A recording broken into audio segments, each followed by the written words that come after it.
Okay. And there's the surprise. We are live. Hey everyone, welcome to SVT time. It is Tuesday. It is SVT time. This is episode number 95. We've done this 95 times.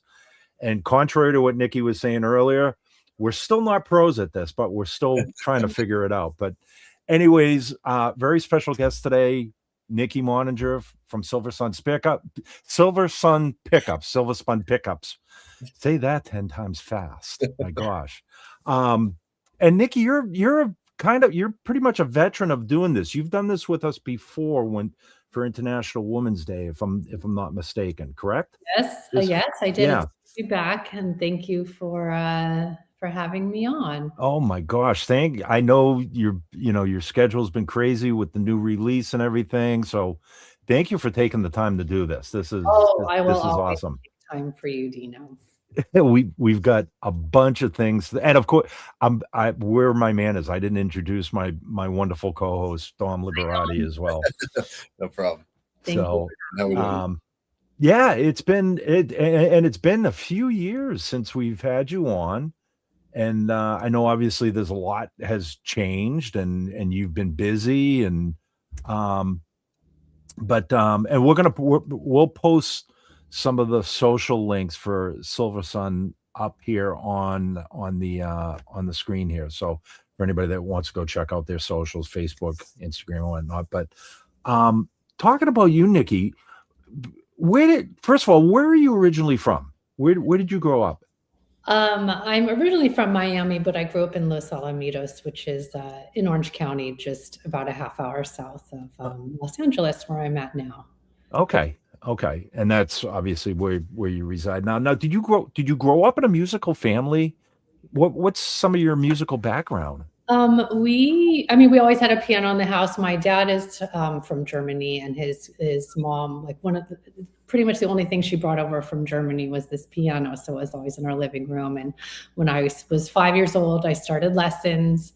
And so I have many pictures with me and my Cabbage Patch right beside me, playing. And I just grew to love basically classical songs when I was growing up, and I took lessons for 10 years. And then once I was in high school, I started taking guitar lessons as well. Okay. And my teacher, he was a country western player, and he's still playing in Nashville. His name's Eric. So I started with that, and then I didn't start bass until, I bought a bass from my best friend's brother, at the end of high school, and then just sort of kept it on the side. I was always drawn to bass melodies in music, and so something always in my mind to start learning. But it really took till we started Silversun till I really started playing it. And Brian and I were roommates after college. I'm just like yeah, we met in an exchange program going to Cambridge, England. And through that, we saw, so much live music over there. It's like Radiohead was still, they were playing at like small clubs. So there was a place in Cambridge called the Junction, and it probably holds like 200 people. And we got to see Radiohead for the first time. Wow. Green Day there. It was like all these. It was like an amazing time to see music, and that was what brought us together. Brian and I as friends. And then when we came back to California, we finished college and then became roommates after that, living in Silver Lake. Okay. So then we would go and see live music at the Silver Lake Lounge, and it was called Spaceland at the time, which is now no longer there, but it was just, we would see, the White Stripes, Spoon, like any band. Wow. Through. We were pretty much at one of those places, and also the Echo and Echo Park. We were pretty much at one of those places at least 3 or 4 times a week. So yeah, it was such a good scene then.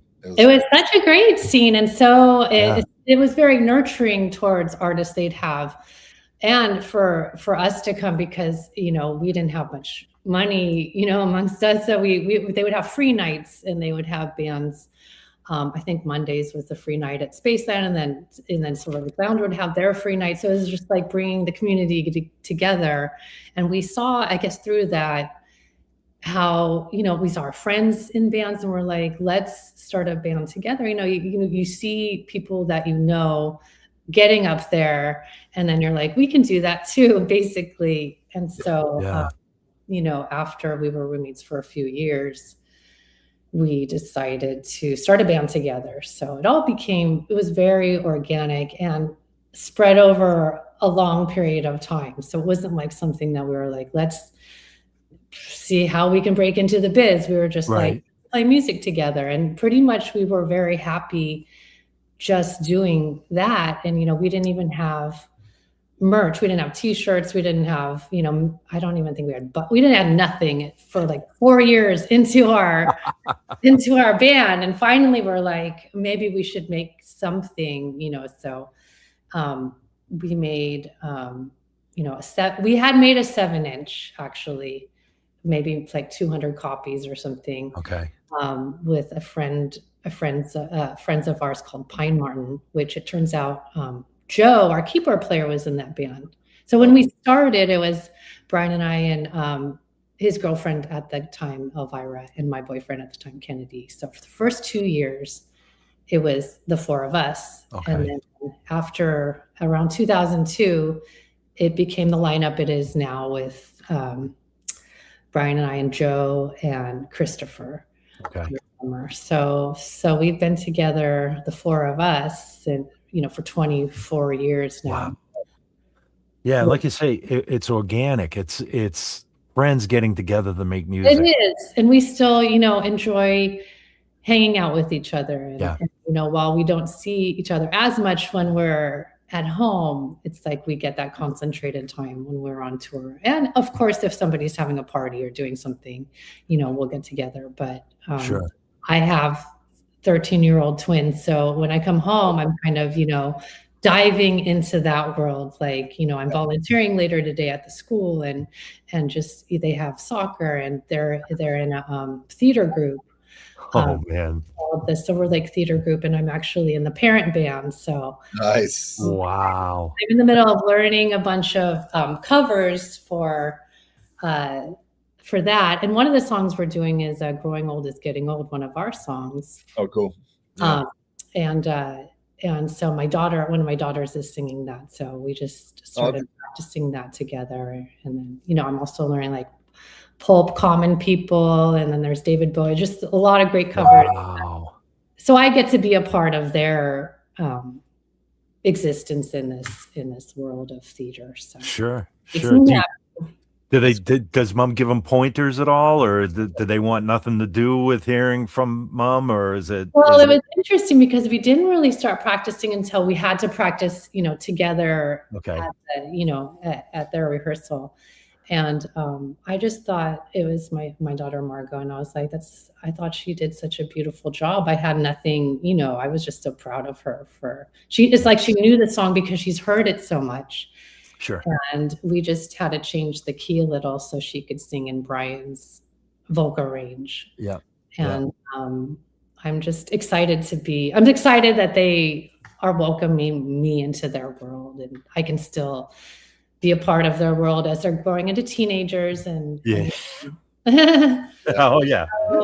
But you're and that I went through that with my daughters. Obviously they're in their 20s now, but yeah, it was always kind of being a musician dad or musician mom, I think kind of has a different effect on your relationship with your kids. I think like I was kind of the cool dad, and I was the cool dad to all my daughter's friends because, I got earrings, I've got tattoos, I have long hair, it's like, oh, we're going to go over to Nikki and Sammy's house and hang out with them because their parents are kind of cool, and dad still listens to all sorts of music. And so I would imagine, again, your daughter's getting into their teens right now too, but I would imagine that's kind of the same relationship that you're looking at with your daughters, I would think, right?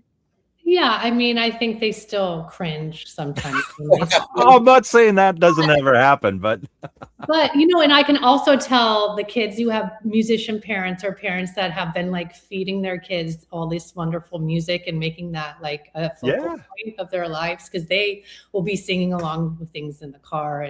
And then I can tell that their parents have like been nurturing that aspect of their life as well. So, yep. I'm for the ride. I'm just trying to like ride their waves. Are they like wowed by show footage, or when they come to shows, or like, you know, when you show them Coachella performances, are they like, that's so cool, or are they just like, yeah, whatever? No, I think, they have a healthy attitude towards it, and I think they're more excited to go like get sparkling water backstage, or you know, get they're excited to bring their friends, and then now they're like coming on the side of the stage, and when we play around Los Angeles, they'll come bring out my guitar for me during a song. They're still excited to do that, and I think they have fun when they bring their friends along, and that is so cool. Enjoy the show. That is so cool. Do they have? Sorry, go ahead, Daniel. No, go ahead, Don. Go ahead. I'd read that you and Brian met on your way to the Cambridge exchange thing, because apparently you were like stealing liquor from the. I know. He always mentions that. I wasn't going to bring that up. Well, I love it. I need to know what. At the time, we were under 21, so I was like, I didn't get one, but they were free. It's not like I was like planning on stealing, but I just like legally, I guess, you know. So then I just took one, and he was laughing at me, so I know he likes to bring that up. But hey, man, it was funny, you know, and somebody had to. Yeah, you can't say it hasn't crossed any of our minds every time that drink cart goes by. Oh, they won't miss that. Yeah, I've never done that since, because now I can just ask for it. But before I was like, and now I feel like even today, I'm, you know, in my 50, I don't even know how old I am, like 51 or 50. How old am I? I can't remember. I'm 51. But like ordering, if I do get like anything like wine or something, I always still feel like afraid for some reason, like something wrong. But when you guys, you were like deciding you said it kind of organically was just you guys playing music together. Was there like a shared vision for how you guys wanted it to sound, or was it kind of just like, let's just play together and see what happens, and then it was formed? Yeah, we were just like, let's play together, see what happens, and nobody wanted to sing at the time when we were starting, so everyone just like backing off the mic, and then Ryan started, you know, mumbling something. I knew he had a good voice, and so I wanted him to be the singer. So it's just like eventually he got the confidence, I think, to grow into the role of lead singer. But I think in the beginning he, you know, was just as timid as all of the rest of us. And then it just started working out. And then I told him, I was like, I want us to go to CMJ. It was this college music journal festival from years ago. I don't know if it still happens in any way nowadays, but I was like, I want us to go to New York and enter this festival. So I put like a tape recorder in the middle of the room, and I just recorded our practice. And then I took Polaroids of all of us and our cat, Cauliflower, who's in the Kissing Families video. And then I just hand wrote this bio about us. And then I laminated it, because at the time we had a laminating machine at work. And then I sent that in a tape to CMJ, and then we got in, which was kind of shocking to us, because it really was so rudimentary, like what we're doing. But that was our first show, because I knew if I got us a show, then we would have to practice and be focused.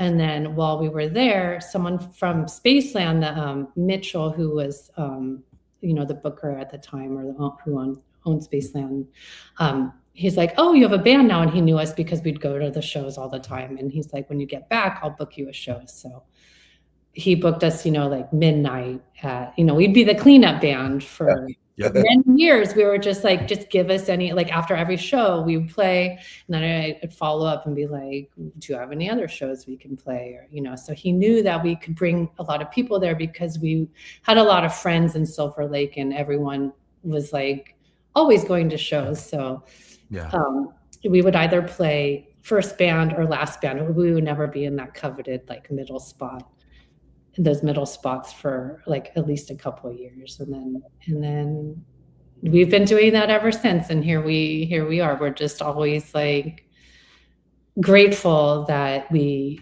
are still here. It's like we would have never thought. I still had my day job until 2007. You know, I would take vacations. Okay. Or sometimes when I was working at Rhino Entertainment, which does like reissues and like we were working on Land of the Lost and the Beach Boys documentary, or all these DVDs I was working on. But sometimes I could take them on the road and they would let me work. Oh, wow. Remotely, and Brian would help me do like chapter breaks or whatever. And then finally, though, they were really encouraging, because a lot of the people that worked there were musicians, and my boss was so nice about letting me take off work to go on tour. But I think in 2007 we were touring with Snow Patrol, and we were gone like 7 weeks, and she's like, "I'm so sorry that." Now, you know, we can't keep you on anymore if you're gone this long. So, but that gave me the diving board or whatever to make that switch so that I could like slowly transition into becoming a working musician. Yeah. Did that take a while, like knowing that you were kind of like 9 to 5 mode and sharing both? And then was it kind of weird at first? I love 9 to 5 mode. I mean, I'm just like, I love having coffee in the morning. That's just like part of who I am. So being on tour is always a bit harder for me, because I like the stability of being at home, and I have a hard time leaving. But so when I go on tour, I try to make the most of it. Like I'll go to all the museums, or I'll do whatever, you know, things the city has to offer, like, because it's important for me to enjoy or to learn about the city that we're in, and not just go backstage, or not just, you know, that gets really boring to just be in a room all day. So I try to go out. And sometimes I've almost missed the shows, like when we're playing early, because I'm just barely getting back into the show. I mean, the hardest time when we were touring with Muse and playing all of these arenas, and I didn't realize it can be very difficult to get back into like Madison Square Garden. Like I went across the street to go mail some postcards, and then I couldn't figure out how to get in. And so finally I just went in the front door, and I was like, I have to get in. I don't have my pass or anything. I'm just like, I'm about to play. And so you know, I got on the stage right as we were starting. And then people in line are like, it's okay. She's like she's in the opening. And like, but it happened at Boston Garden. Like I'm riding in with all the people. So I'm like, oh, how do I get in here? But, you know, I just don't want to stay just backstage. Yeah. If you ever want to find me, I'll just be walking around within like 2 miles of the venue. So. Well, you're going to be in Boston in September, I think it is. So I don't know if I mentioned this earlier, but I'm in southern New Hampshire. So when you're in Boston, I'll be cruising the green line and the orange line, looking for you. Maybe I'll try and get you back to the garden. They have a wonderful museum. Their modern art museum is beautiful. I think that's where I was coming from once when I was late. But is that with Weezer when you were going to be there, or? Yeah, with Weezer. Perfect. Yeah. So I'll keep an eye open. I'll keep an eye open for you, Nikki, across the street, and like, but you don't think about stuff like that. It's like, you know, when you go from venue to venue, you go from the tour bus to backstage, and that's kind of your world. But once I call it like leaving the airport system. Like once you get through security and you're out of the airport, you got to go through that whole rigmarole of trying to get back into the airport, sort of thing. And you don't think of like, oh, wait a second, I don't have a pass. Like, are they actually going to believe that I am in the band that's going on in 20 minutes? Yeah, actually, they don't know. They're getting a new band all the time. In a place like, say, Madison Square Garden, there's like 7 different things going on. Right. They have the theater, they have the giant area, and there's just like other things like in this grand, you know, buildings. So. Yeah. But that's awesome though, that you know, and yeah, you do have to kind of get out of that environment, I guess, to kind of keep your sanity a little bit and have some semblance of, well, you're in a city that you've never been to before. You want to go see what the city's all about. You know, you want to take it in a little bit. So that's cool that you do that. But you can't remember your passes. Well, also, arena tours are especially difficult because then it's like you like wake up in the belly of the beast almost, and it's like so dark. And not that it's not dark in like every venue, but like dark arena vibes all day long is like not cool. It just feels like, I always used to try to find the Zambonis that are like steal the keys. I would like, because we often were in the away team's locker room, and it was just interesting to see. Oh yeah. That, and you know, they always have like something to take a picture of in front of the, you know, so I always try to find that area. But it's interesting because some of them were like falling down and like to the side, and some I really enjoyed the one in the Golden State Warriors had a really good but say in Boston, like everything's all green carpet, green paint, green everywhere if you're in the away team. And I'm like wondering, does that inspire them to be angry and aggressive, or is that like intimidating? But it was interesting that they even did that in the first place. They like had to like.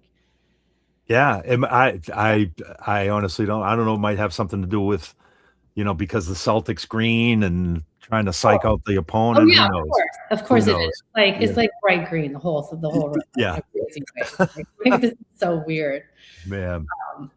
But how'd you gravitate towards the Thunderbird specifically for like your song? Oh, well, okay, so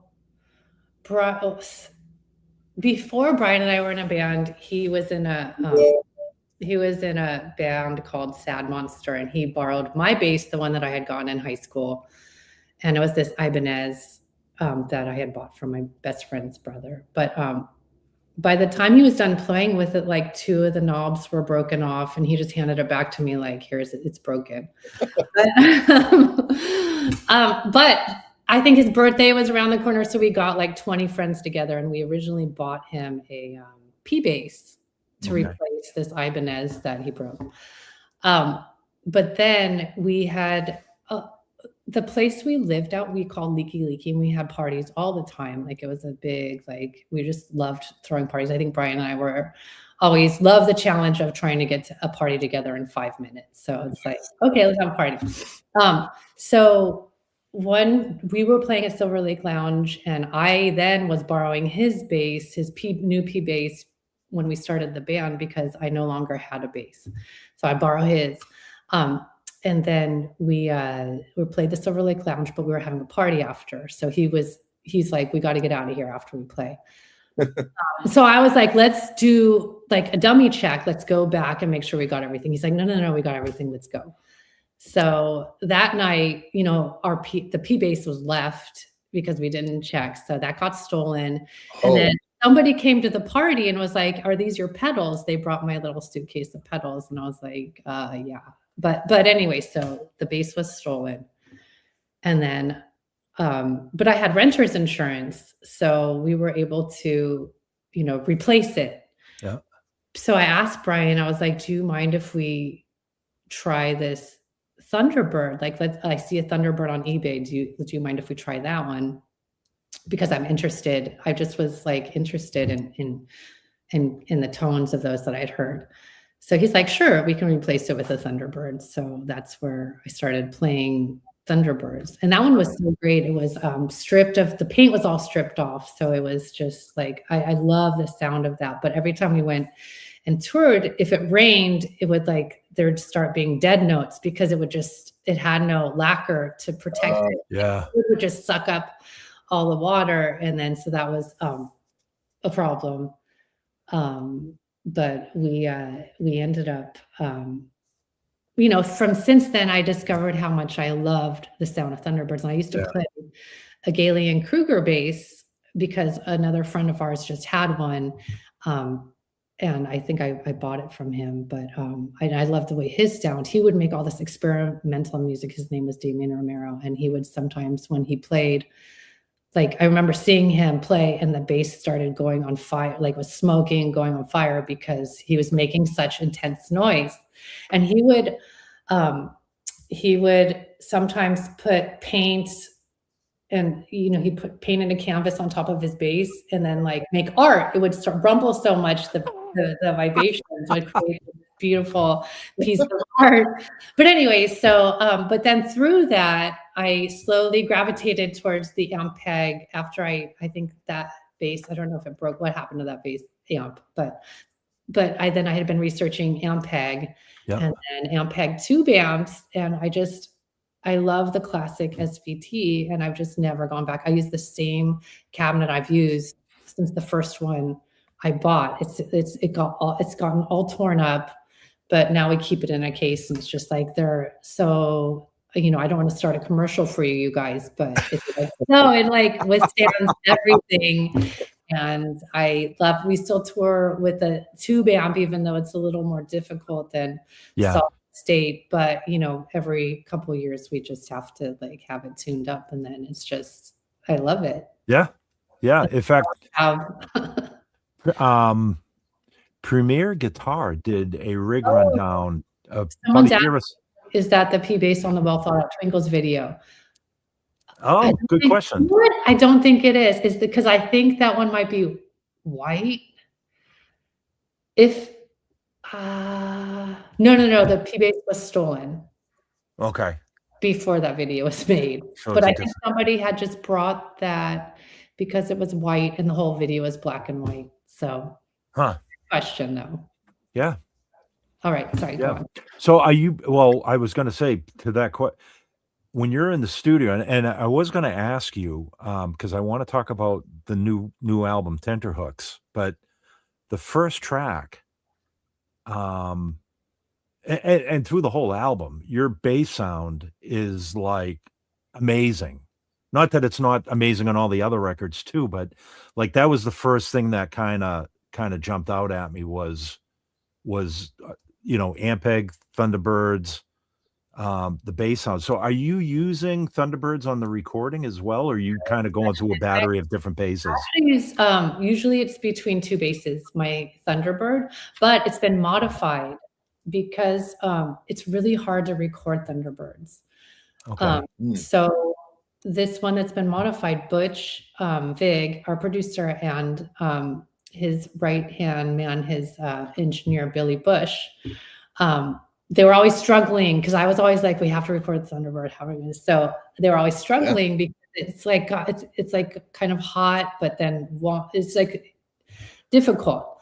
Okay. So they changed the pickups, and now it's brighter, and it's just like it works so much better for recording. Okay. And then we also use a P bass that is I forget his name. The bass player of the Goo Goo Dolls has a limited edition bass. Oh, yes.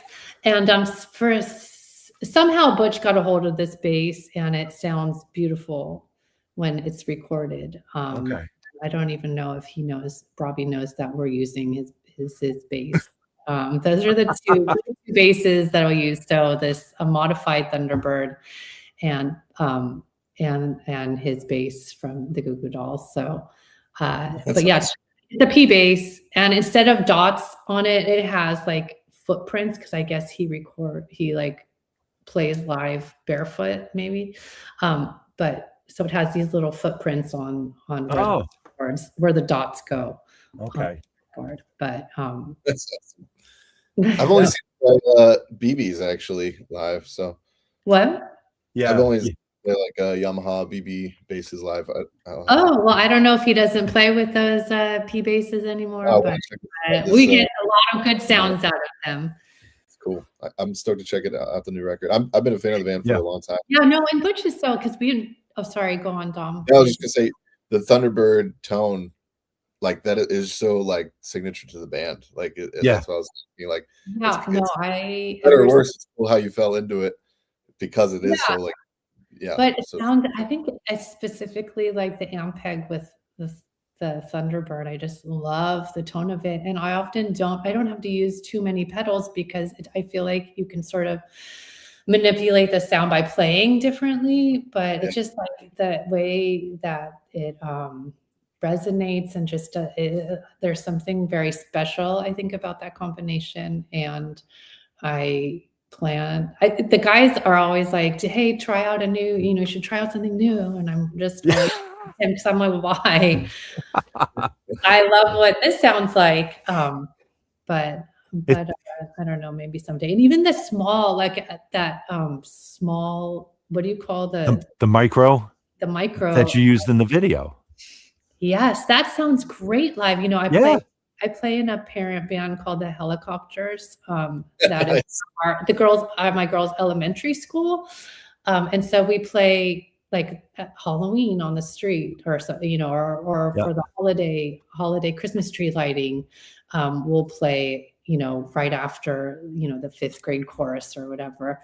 But I used the micro amp for that. And it's like the first time I brought out the giant SVT to like somebody's yard. And then we realized that the micro amp does everything that I wanted to do. And it's a lot easier to carry around.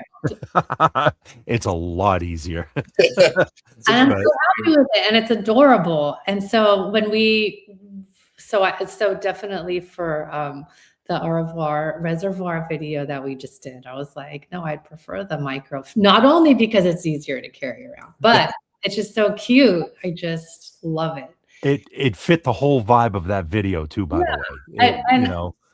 We had also used it. What was the song? Alone on a Hill. We used it then for that video as well. So we've gotten a lot of use out of it. So yeah. I just wanted to know, I appreciate that amp. Oh no, well, like I said, when I saw it in the video too, first of all, I know we had talked about it before we went live about the concept behind the video and you playing all the parts, and I still want to talk about that, but when I saw it in the video, and then it dawned on me, it's like, oh, so she's playing drum, like you're playing all the different parts in the video.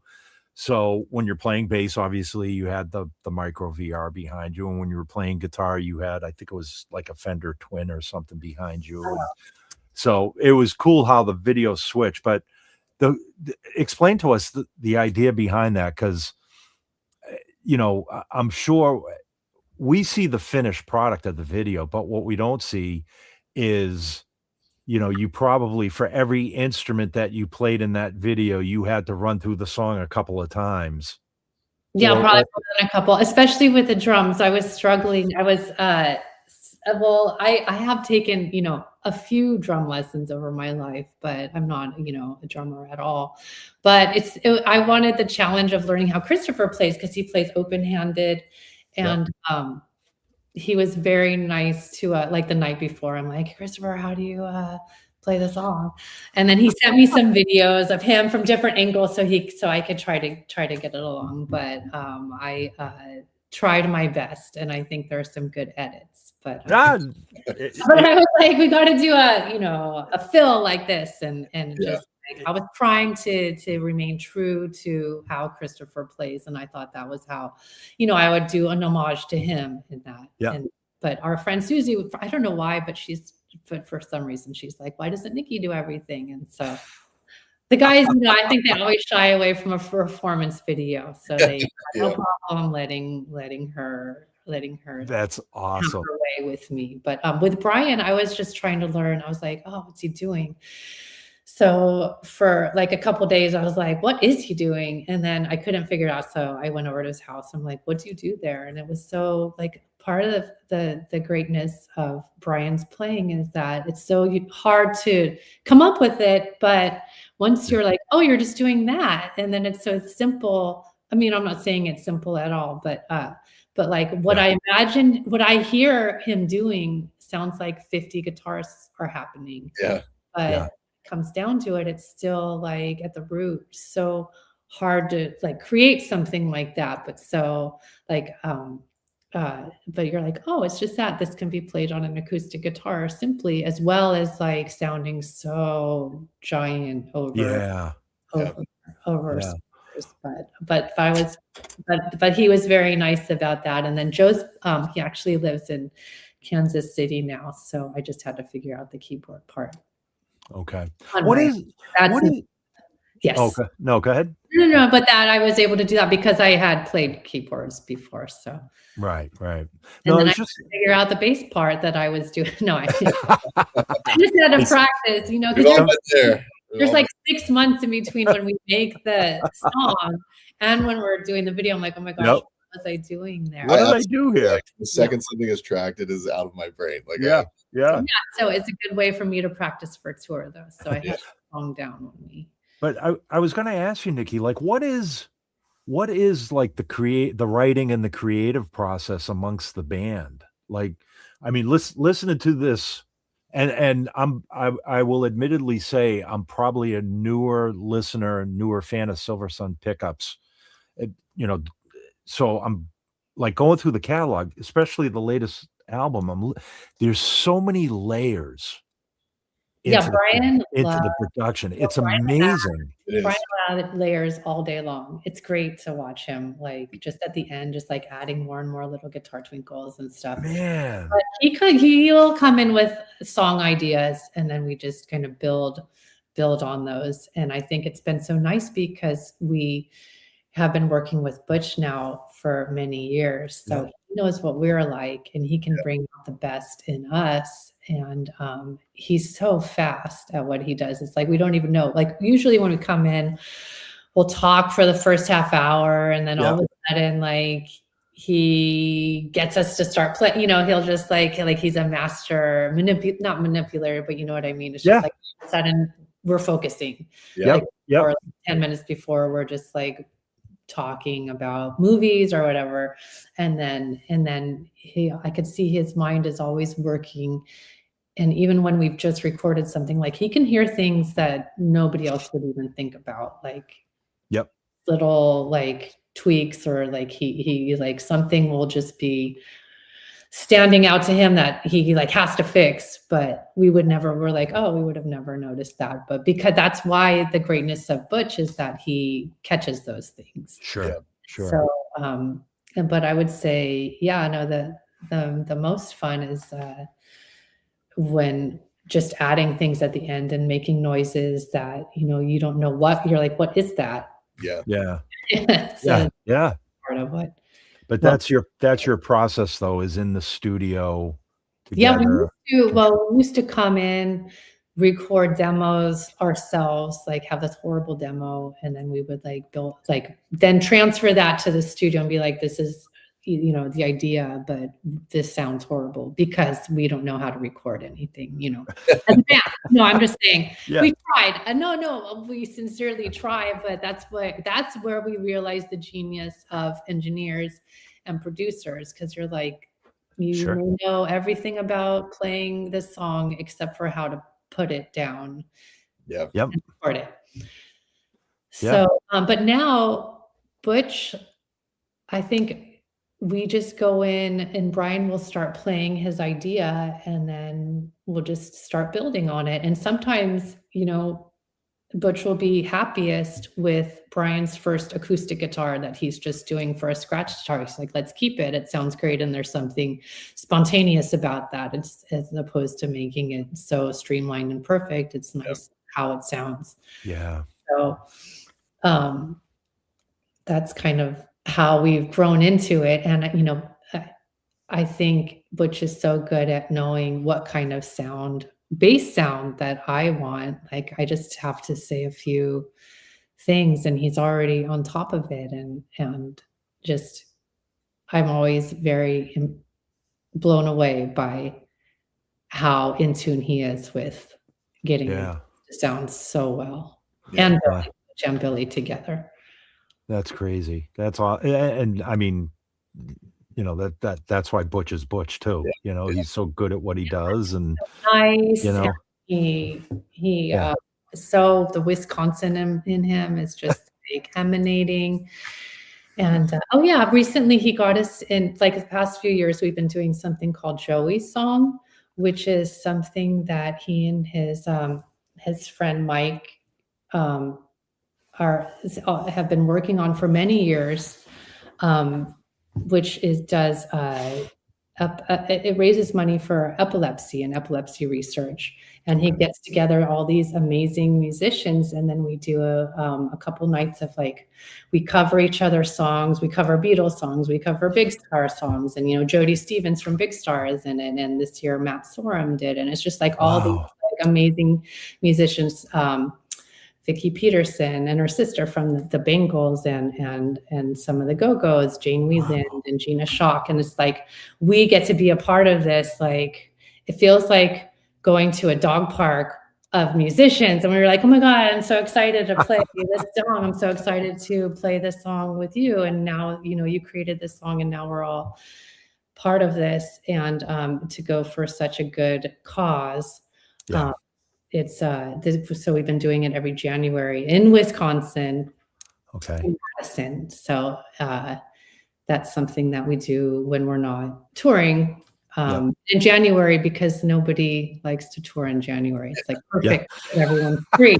But this year we had Kurt Smith from Tears for Fears. He joined us. So it was like everybody trying to like learn the drums for Tears for Fears song is like, I saw all the drummers, like, they're all staring at each other, trying to figure out like these Tears for Fears songs. So that is awesome.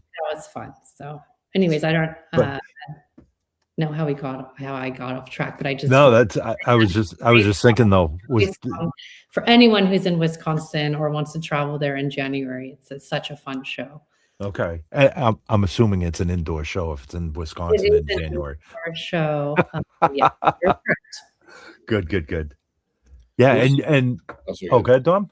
I was just curious, like, who are some of your specifically with bass, like some of your influences, like musical influences? I think growing up, like Taran Porter from the Doobie Brothers. Cool.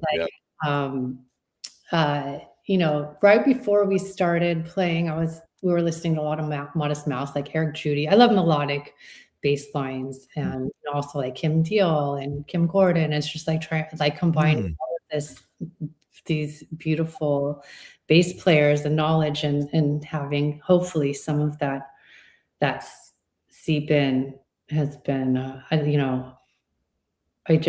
like I said, I just enjoy listening to bass lines, and I love, now it's been so fun because with Joey's song and the Silver Lake Theater group that I'm doing a lot of covers. So I can just see how people like see their bass lines and really like learn. And then I'm like, oh, that's so interesting what other people have created. And I find it really enjoyable too. Now, I never did that really growing up, like playing bass, playing other people's song. I kind of just went into playing the bass doing Silversun songs. So now it's like, maybe I'm doing it in the opposite way, where I'm actually learning now, what like dissecting the song and seeing what's there. And of course, Carol Kay is a big influence. Sure. And beautiful melodic bass lines. Yeah. And I was going to mention that too. It's like, you came at it kind of like almost in a completely opposite direction versus, like a lot of bass players, they come up through the ranks learning songs and playing for people, and every now and then at some point they land in their spot with their band that they've grown a career with. But you have been the bass player for Silversun since day one. Yes. That's what we had. I'm like, oh, I have a bass. Okay, great. Let's yeah. But again, getting back to that whole organic thing. Yeah. About, a bunch of friends getting together to play music, then that kind of, well, I'm going to play this, you're going to play that. We're going to make music, whatever it takes. And then that friendship turns into a band, and then that band turns into what you've been doing for the last 20 years. And that, I mean, and now going out and learning songs from other bass players it's like, that is so cool that that it's a whole different perspective on learning the instrument, in my opinion. Yeah. I used to think like having less knowledge was better, so that you're just like making something fresh, or like I don't want rules Right. of what you're supposed to do. Like sometimes when we talk to people who actually know how it's like were trained classically through their instrument, like they're like, why did you not go to the fifth? Or we're like, what? Like we don't like having a conversation with them is interesting, because they don't understand us and we don't understand them. But I think now as we're getting older, we're like, oh, we should know something about like musical, about theory for our instrument. But I also love the instinct. Sometimes, not always, like the more you perfect your instrument, the more less instinctive it becomes, and then it's not fun to watch. Like I'll way prefer to watch a new band who don't really know how to play their instruments, because I know they're just doing it from the heart more. And not letting like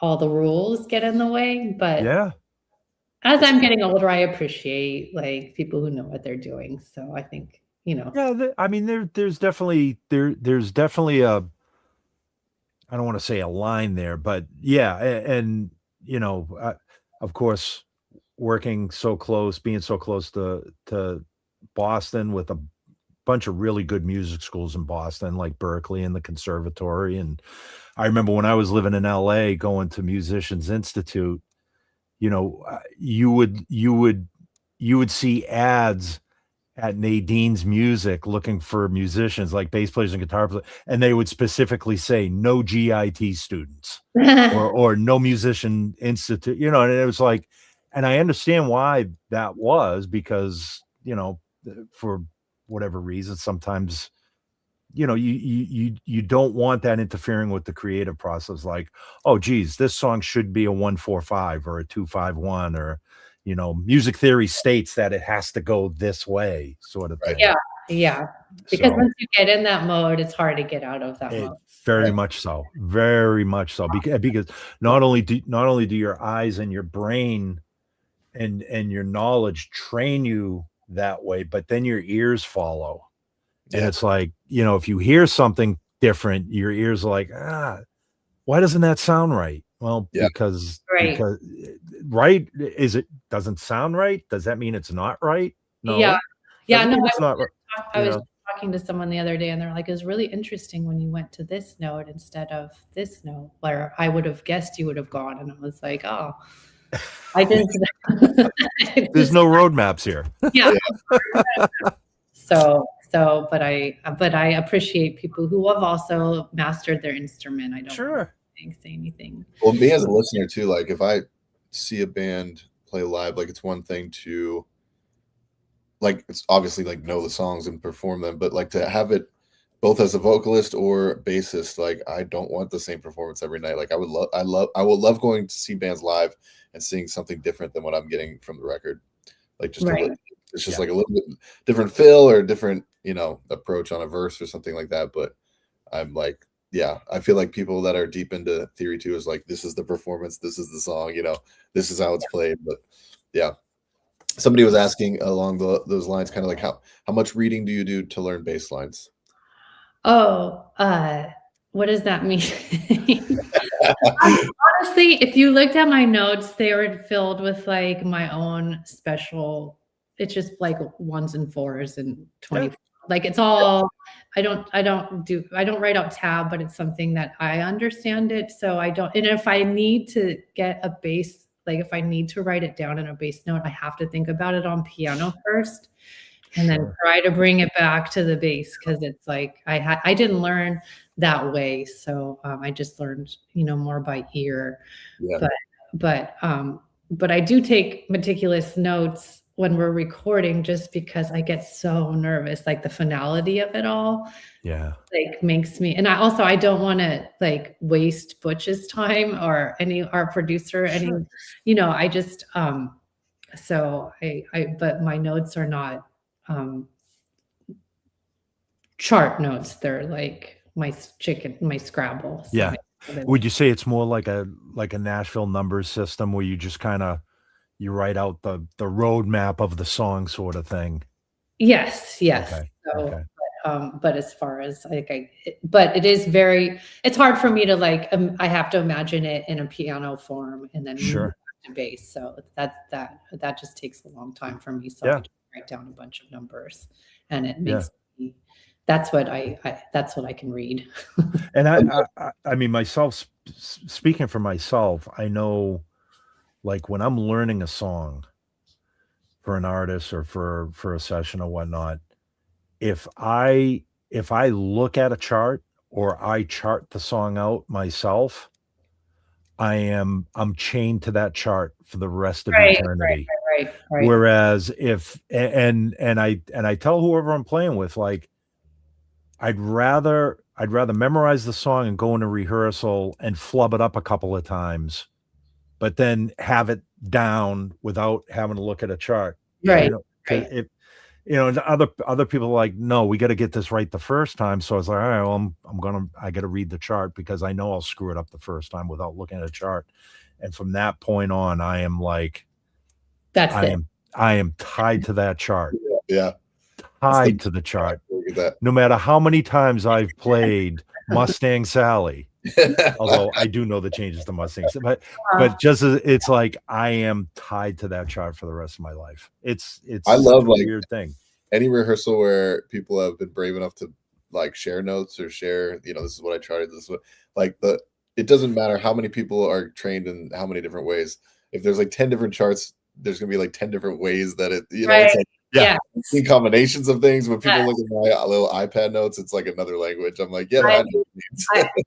I learned that when we were doing the theater group last year. We were doing all the songs from CBGBs, and the guitar player, he nicely gave everyone a copy of his notes, and I'm like, I have no idea what it is. This has no relation to what I'm doing.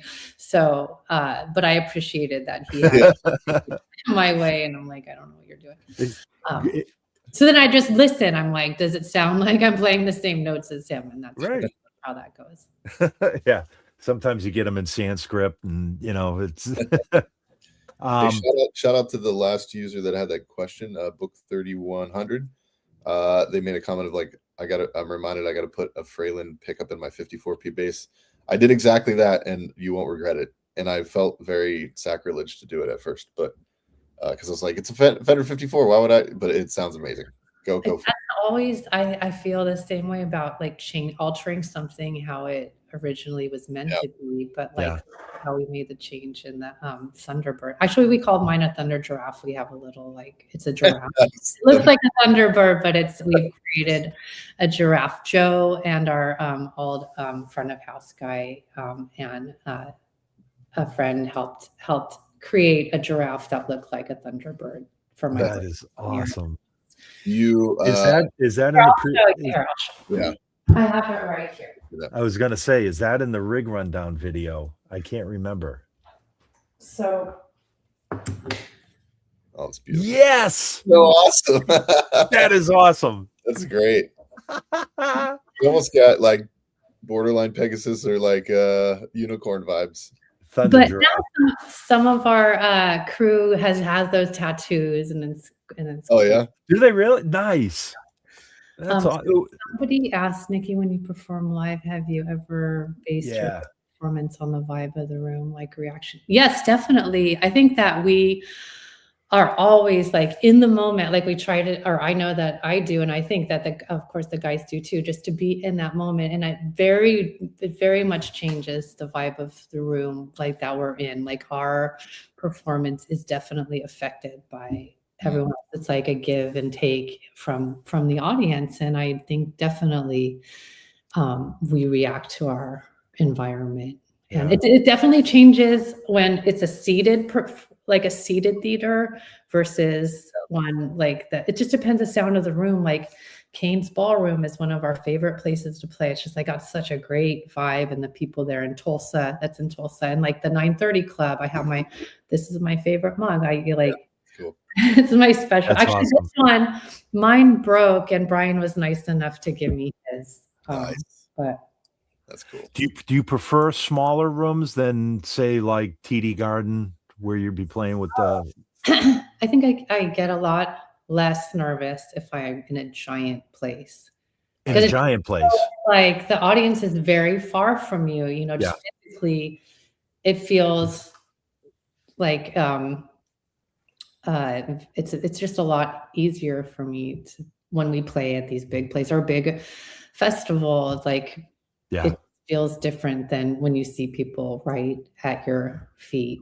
You know, you feel there's more of a separation between you and the audience. Yes, get much more nervous when it's just, you know, or even if we do an acoustic set for like 50 people, that's when I get nervous, not when we're playing. Like, but I mean, it spans. We usually play old theaters, but it varies, like the amount of people that are at every show or what we have to do. So, but yes, so being in arenas for me much easier. Then it just feels like it's the four of us on stage. Yeah. For each other. Yeah, because I literally I was just looking up, like, May 9th, you're at the Strand Ballroom in Providence, Rhode Island, and then May 11th, you're at State Theater in Portland. So which are more of those types of rooms? They're like, Oh, I love Portland, Maine. Oh, it's a great city, isn't it? It is a great city, and every time we go there, I get some more silverware because I started buying my silverware from. That's awesome. It's I'm like, I'm in Portland again. I gotta go silverware shopping. My daughter went to Maine College of Art in Portland, so we were there quite a bit. And my running joke with her was like, man, if you ever go hungry in this city, you ran out of money because there's so much food, great food, everywhere around town. But that was the first experience I ever had where I ordered a lobster roll, and then they're like, okay, it'll be about a half hour. And we watched the boat coming in. Oh, wow. Yeah. I'm like, oh. Has there been anything internationally, either like concert etiquette wise or just crowd reaction wise, that was like kind of a shock? Probably we played in Japan many years ago, and we were second in this festival lineup. First, it was going to be a Japanese band, then us, then like MGMT and Devo and Coldplay. It was like just like bigger and bigger, and we're like, nobody's going to be there for us, which is a bummer, but we're excited to play in Osaka or whatever. And then as we were getting there at like 9 a.m., it was so trafficy. It was a weekend. We're like, what is all this traffic? And it was basically like everyone got there right when it started at 10 a.m. It was a filled giant arena or whatever we were playing in. And then everyone like stayed the whole time. It was like a crowded for everyone. And it was so nice that I'm like, oh, you just show up. It says to start, it starts at 10 a.m. and everyone's there. And then, we stayed till the end, till after Coldplay played. Everyone's leaving spotless. Right. No red cups everywhere, just trash. It was like a spotless. I just noticed I was shocked. And then we played in Osaka and then Tokyo, and we just left. They're like, just leave all your stuff right there. And we came back the next night to Tokyo, or 2 days later, and everything was exactly as we left it in the new place. Yeah.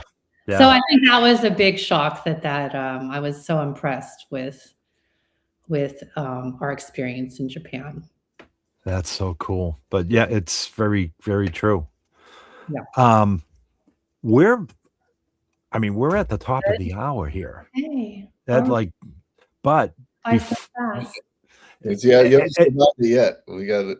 The toughest part is coming up. Yes. It'd be rad to get an official SSPU bass tab book someday. That would be cool. Maybe someday. I might be embarrassed to show that scratch that I write down. But he always laughs at it. He's like, "Oh, you're getting your book out because they have this like." Got to do it. I think you got to do it, Nikki.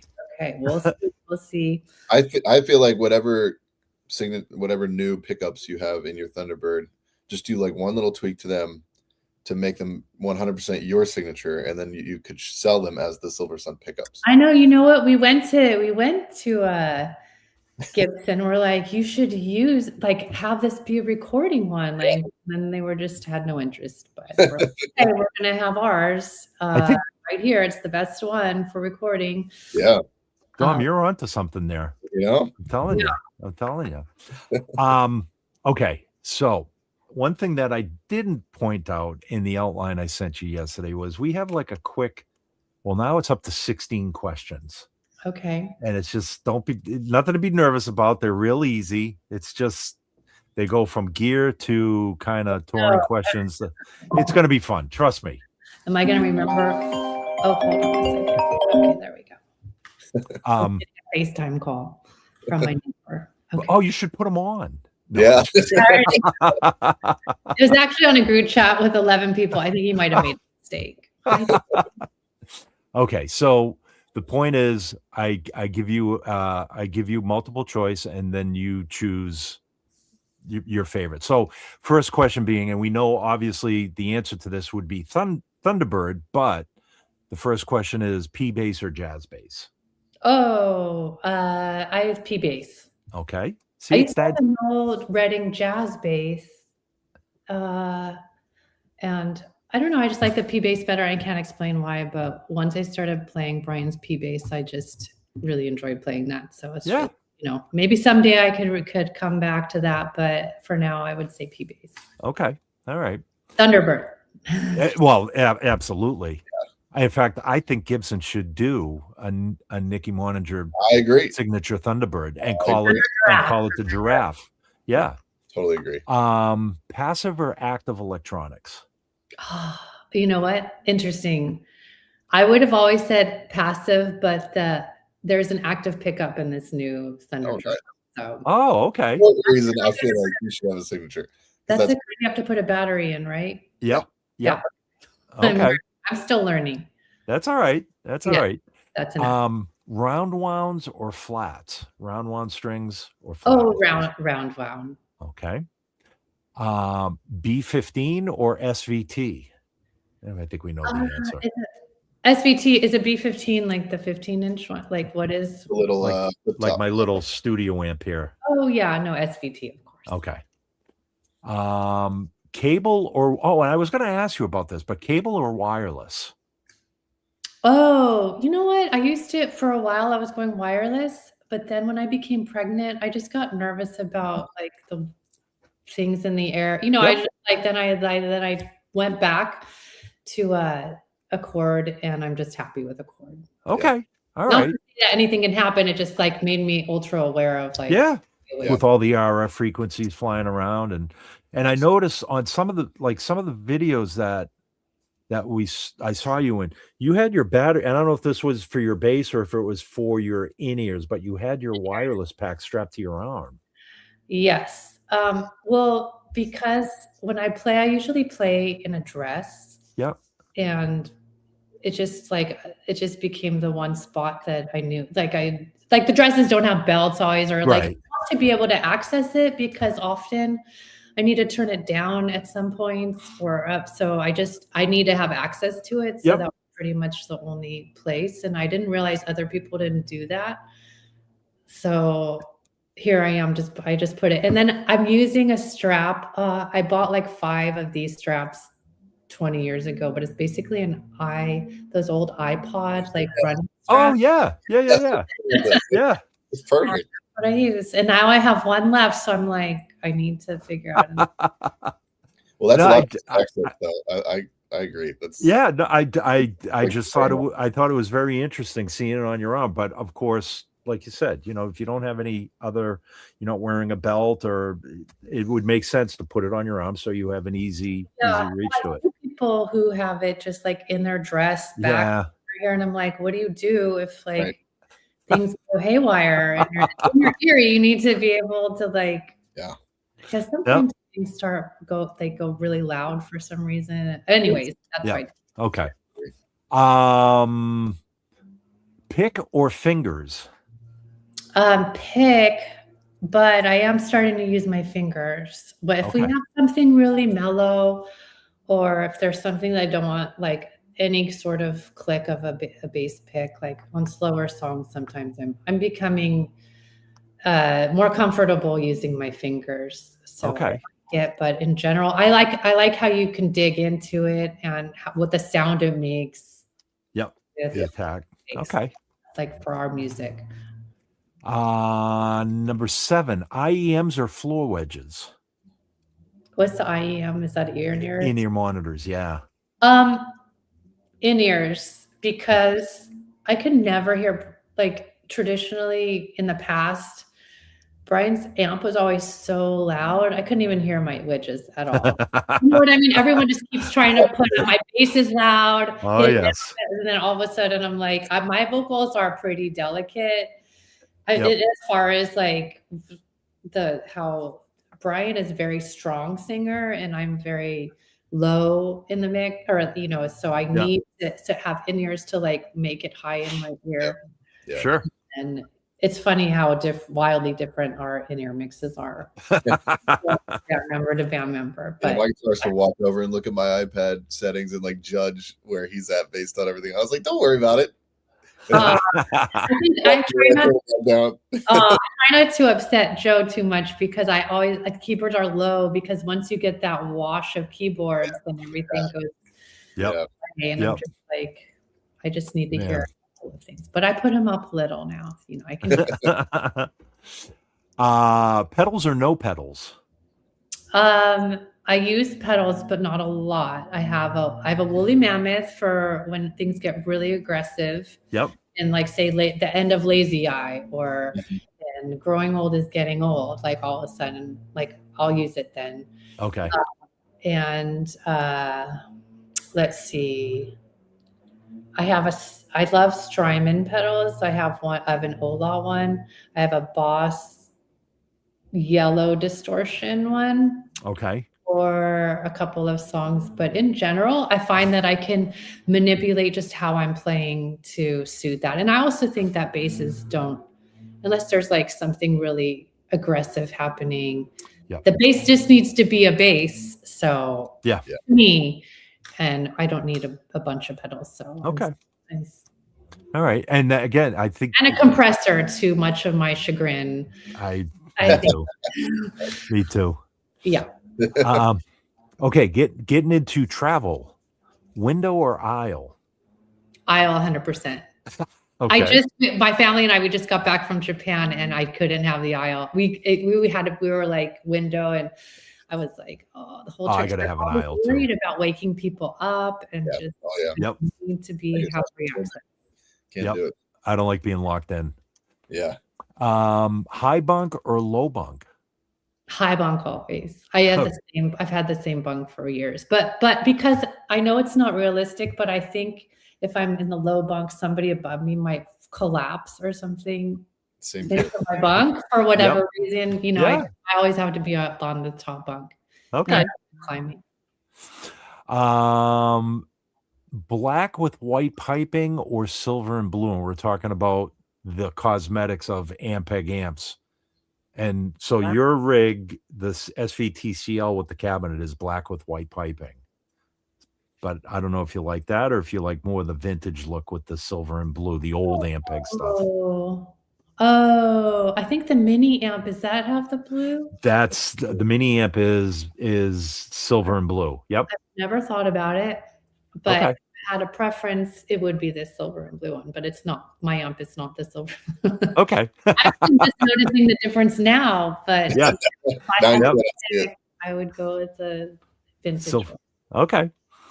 Hot chocolate or coffee? Coffee. Okay. 100%.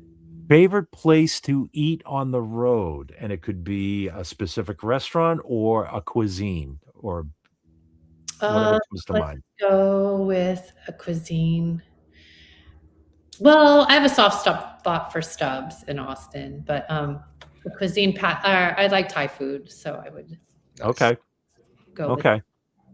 But Stubbs in Austin, I mean that. Anything in Austin. Oh, actually, once we saw, it was so exciting. Maybe it was Austin City Limits or something, but we saw Jarvis Cocker eating barbecue, and we were just all So confused and happy that he was eating barbecue. We were just like, this is adorable. He had his probably velvet burgundy suit on, and he's just having some barbecue and eating barbecue. Oh man. So excited. We got so excited.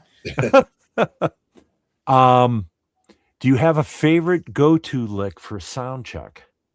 Is there something that you specifically play for sound check? Well, if I actually, what song is that? Goes do do do do do do do do do do do do do. It's a classical song. Yeah. What is that? Is that Air on a G string? But I think we'll thought out Twinkles if we're trying to get like my just basic rolling sound. So okay, that's probably what I go to. Okay. Okay. Cheesecake or carrot cake? What's I told you some of these get kind of crazy, silly. Cheesecake. Okay. And then last but not least, favorite Saturday morning cartoon? Smurfs. I mean, growing up, it was Smurfs. I would get so excited because they were for an hour and a half. Okay. Yeah, they were. They'd go from like 8 to 9:30, and that would be my go-to cartoon. Are you talking about now or? No, no. Like, I mean, mine was always Bugs Bunny Roadrunner hour. So nice. Cute. I also like Thundercats was always big. Cool. I was wow. Batman the animated series, like the custom scores for everything. It was so cool. And again, like I said, some of these are questions that Dom and I, like over the years, just kind of like, hey, that'd be a great top 10 question to ask. Yeah. So this is a cumulative effort of questions. So any more? Now I'm liking these questions. That's it. When the helicopters are going on tour. Good question. And I think we're just touring our little town here. That's the best name for a parent band ever. I love it. But we have one of the besides Christopher, one of my favorite drummers is Stacy Glenn Jones. He's our drummer, and he's just had a lifetime of musical things going on, but he's one of my favorites. And his wife is our singer. Okay. And the musicians we play with are just so fun, and I really am enjoying learning all these covers. But I do feel like I am doing it backwards. Where oh my gosh, other people have these great bass lines to listen to, and I get excited. A lot of producers and writers, when they're in album mode and creation mode, they will not listen to anything else because they're so worried that they're just going to like absorb something and it's going to get replicated in some way that they didn't realize. But there is other. I mean, now it's like I had one of our songs. I'm like, oh, that's my homage to the Grateful Dead, or I'm like, but I know it, but I know that that's like emanating out. But I understand what you're saying. But I'm just experiencing this as a 52-year-old. I'm just like, oh my God. But don't. And I say this. Don't ever think you're not coming at it backwards. You're coming at it from a different angle. Yeah. Because there's no forwards or backwards in this, because it's all circular anyways. It's just where you got on the merry-go-round in music. You know what I mean? Yeah. So yeah. We're all just doing our best. We're doing it live. That's it. Right. That's it. And you are heading out on the road pretty soon too, right? You're going... Yeah. We go out in a couple of weeks. Okay. So I know we start in Oklahoma City. Oh, we're playing the Stone Pony, which I'm super that's cool. Nice. Excited about. I always heard of that, venue, and in Bruce Springsteen his world, but Asbury Park is a really unique place, and I've never been to the Jersey Shore area, and just like the whole thing, I'm like, this place is awesome. Like, what a unique thing they have going on over there. So I'm really excited about that one. That's a legendary venue too. It definitely is. Yeah. And hopefully if I can't catch you down in Providence or Portland, I'll try and catch you on the Green Line in Boston. Okay, just let me know, and we'll definitely put you on the list. And Dom, if you want to come out to any shows, you're more. I saw you guys are playing with Weezer in October here, so I will definitely plan on that. Okay. All Cool. right. All right, guys. Thanks for having me. I appreciate you. Nikki, spending- thank you so much for your time on this. It's been too long since we saw you last, so hopefully you'll come back again soon. I hope so too. Maybe after the tour, and we can catch up how the tour was. So Okay, that would be great. That would be awesome. All right. Thank you. Thanks, everyone. Thank you. Bye.